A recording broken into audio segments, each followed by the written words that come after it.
సూర్యాపేట జిల్లాలో యువకుడి హత్య కలకలం రేపుతోంది. జనగామ రహదారి నుంచి పిల్లలమరికి వెళ్లే మూసీ కెనాల్ దగ్గర కృష్ణ అనే యువకుడి మృతదేహం లభించింది. మామిళ్లగడ్డకు చెందిన కృష్ణను అతి కిరాతకంగా బండరాళ్లతో తలపై మోదీ హత్య చేశారు. పిల్లలమరి గ్రామానికి చెందిన యువతిని 6 నెలల క్రితం ప్రేమ వివాహం చేసుకున్నాడు కృష్ణ. పలు కేసుల్లో కృష్ణ నిందితుడిగా ఉన్నాడు. కులాంతర వివాహమే హత్యకు దారితీసినట్టుగా స్థానికంగా చర్చ జరుగుతోంది. సమాచారం అందుకున్న డీఎస్పీ రవి ఘటనా స్థలాన్ని పరిశీలించారు. కృష్ణ హత్యకు కారణాలేమిటి, ప్రాథమిక విచారణలో పోలీసులు ఏం గుర్తించారు, డీఎస్పీ రవికుమార్ ఏమంటున్నారు, మా సీనియర్ కరెస్పాండెంట్ రేవన్ వివరాలు అందిస్తారు. సూర్యాపేటలో కలకలం సృష్టించిన కృష్ణ హత్యకు సంబంధించి పోలీసులు అయితే ప్రాథమికంగా పరువు హత్యగా అనుమానిస్తున్నారు. మనతో పాటు ఈ కేసుకు సంబంధించి మాట్లాడడానికి సూర్యాపేట డీఎస్పీ రవికుమార్ ఉన్నారు. చెప్పండి, ఇది కృష్ణ హత్య పరువు హత్యగా భావించవచ్చా? ఏం జరిగింది, ఎట్లా జరిగింది? కృష్ణకు 6 months బ్యాక్ కులాంతర వివాహం జరిగింది. 6 months నుంచి బాగానే ఉంటున్నారు. నిన్నటి రోజు బైరు మహేష్ అనే పర్సన్ కాల్ చేసినప్పుడు అతను బయటికి వెళ్ళిండని చెప్తున్నారు.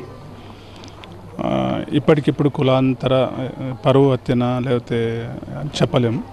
ప్రాథమికంగా అయితే కులాంతర వివాహం జరగడం వలన అయిందని అనుకుంటున్నాం. పూర్తి దర్యాప్తు చేస్తాను కానీ ఏదైనా చెప్పగలుగుతాం.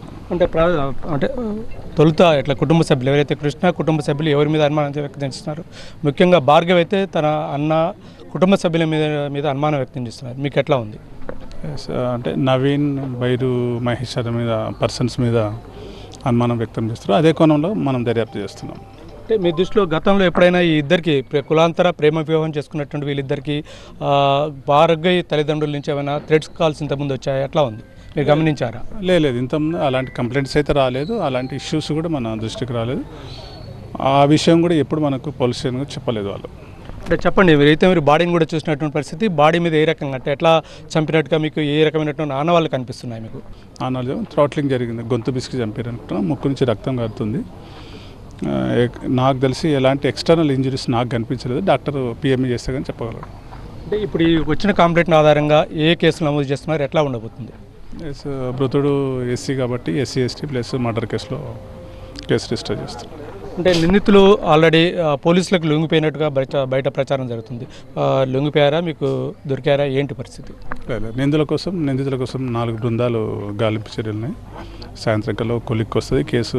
సాయంత్రం కల్లా మనం పూర్తి వివరాలు చెప్పగలం. Thank you. మొత్తం మీద ఏదైతే కలకలం సృష్టించేటువంటి కృష్ణ హత్యకు సంబంధించి అయితే పరువు హత్యగా ప్రాథమికంగా భావిస్తామని చెప్తున్నారు.